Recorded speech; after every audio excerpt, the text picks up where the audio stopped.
నిర్గమకాండంలో 20 అధ్యాయంలో 19వ వచనంలో ఏమన్నాడు? నీవు మాతో మాట్లాడు, మేము విన్నుము. దేవుడు మాతో మాట్లాడిన ఎడల మేము చనిపోదుము. అందుకు మోషే భయపడకండి, మిమ్మును పరీక్షించుటకు మీరు పాపము చేయకుండానట్లు ఆయన భయము మీకు కలుగుటకును దేవుడు ఏం చేసినని ప్రజలతో చెప్పును. దేవునికి మహిమ కలుగును గాక. ఏం కలగటాకే?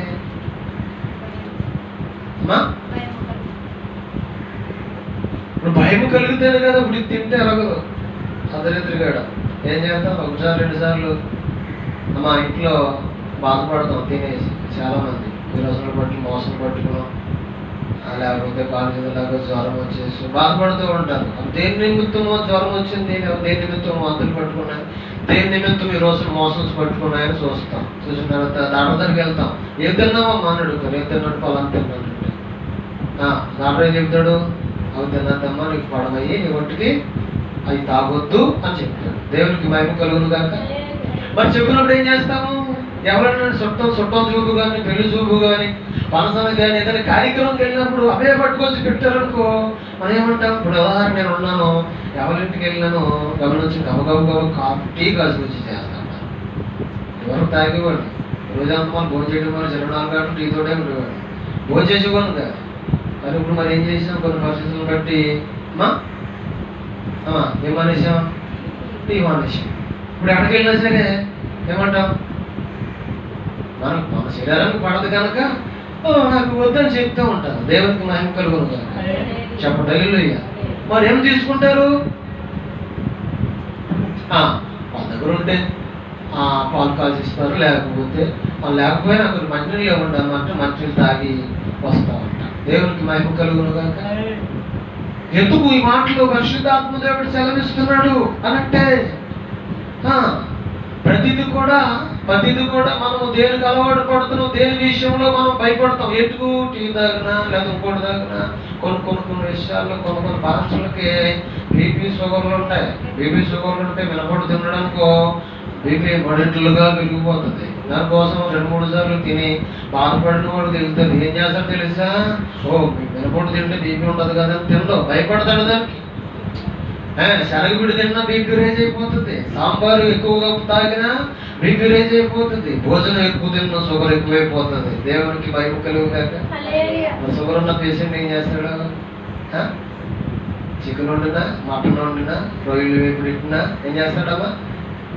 కోట్లకి పడగెత్తినా, కోట్ల రూపాయలు ఉన్నా కానీ తినటానికి చెప్పండి, తినటానికి ఏమవుతాడు? భయపడతాడు. దేవుడికి మహిమ కలుగును కాక. ఎందుకంటే బతకాలనుకున్నవాడు, బతుకు మీద ఆశ కలిగిన కూడా ఏం చేయాలి? నోరు కట్టుకోవాలి. దేవునికి మహిమ కలుగును కాక. నిజం, నోరు షుగర్ ఉన్నా, బీపీ ఉన్నా, ఏమన్నా లేకపోయినా పరిశుద్ధాత్మ దేవుడు అన్నాడు మనము తినడానికి బతకూడదంట, బతకడానికి తినాలంట. స్తోత్రం చెబుదామా? దేని కొరకు చెప్పాలి? దేని కొరకు? తినడానికి బతకాలా, బ్రతకడానికి తినాలా? అందరూ చెప్పాలి. దేనికోసం? బ్రతకడానికే తప్ప తినటానికి బ్రతకూడదు. చాలా మంది తినటానికి భోజనాలు ఉన్నాయండి, ఏం కావాలండి? భోజనాలు లేవమ్మా, సాంబార్ లేదంటే కాయగూర లేదన్నాడు. కాయగూరల దేవునికి మహిమ కలుగును గాక. నిరుత్సాహపడిపోతూ ఉంటారు. అనుకోనండి, అవసరమైతే ఇంటికాడ వండుకోలేనట్టు కానీ అనే వాళ్ళు కూడా ఉంటారు అన్నమాట. స్తోత్రం చెబుతా గట్టిగా. నిజము. భోజనాలు తిండి కొరకు ఆతృత పడునన్న విధానము బైబిల్లో రాయబడి ఉంది. యెషయా గ్రంథంలో రాశాడు. అక్కడ మనం భోజనం పానం కదండి దేవుడి రాజ్యం. నీతి సమాధానం పరిశుద్ధాత్మందలి గమనించండి సంతోషమనై ఉన్నదంట. దేవునికి మహిమ కలుగును గాక. ఈ ఉదయకాలంలో ప్రభువు అడుగుతున్నాడు, మీరు పాపము చేయకోకుండా ఉండినట్లు మిమ్మల్ని పరీక్షించటము కొరకు ఆయన మిమ్మల్ని భయపెడుతున్నాడు. కానీ ఎందుకు కాదన్నాడు ఇక్కడ? చదవాల మాటని 20వ వచనంలో నిర్గమకాండము అందుకు మోసే భయపడుకుడి, మిమ్మును పరీక్షించుటకు మీరు పాపము చేయకుండా ఉండుటకును దేవుడు వేచేసి ఉన్నాడని ప్రజలతో చెప్పిను. దేవునికి మహిమ కలుగును గాక.